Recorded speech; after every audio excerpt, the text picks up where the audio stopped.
Week 5 is a busy week for this course.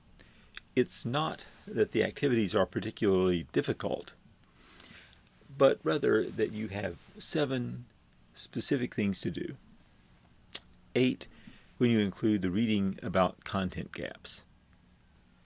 My advice is don't agonize or procrastinate. Just do the work.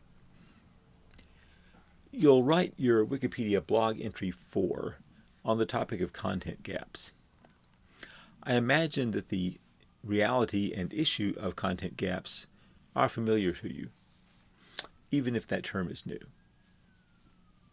Content gaps refer to content that should be in Wikipedia, but isn't.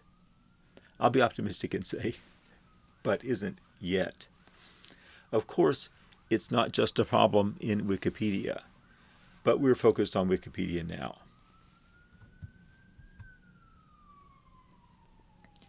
Criticisms leveled at Wikipedia have included the lack of full articles about people of color who otherwise easily meet the criteria for inclusion.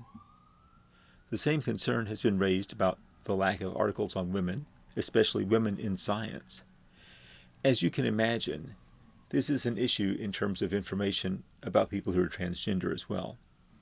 A concept to keep in mind is that any information source reflects the people who created that source. I'll say that again. Any information source reflects the people who created that source.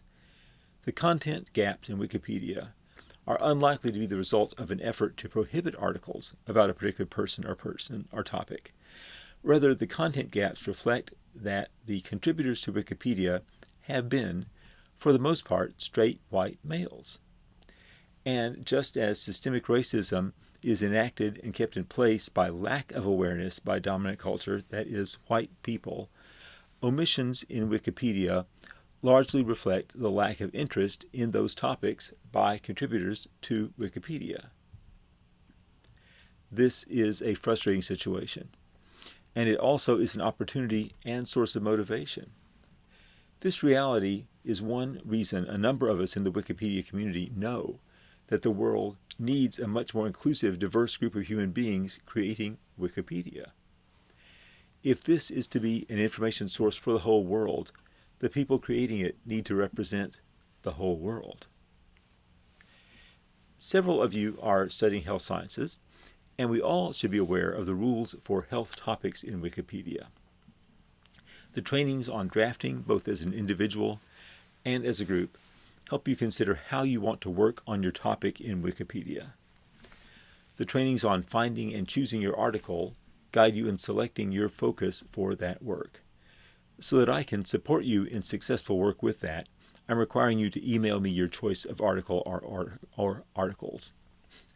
Now, we're getting into really important matters this week about Wikipedia and its place in society. The frames that strike me as most useful in this week are: authority is constructed and contextual, that is, let's build an inclusive, reliable source.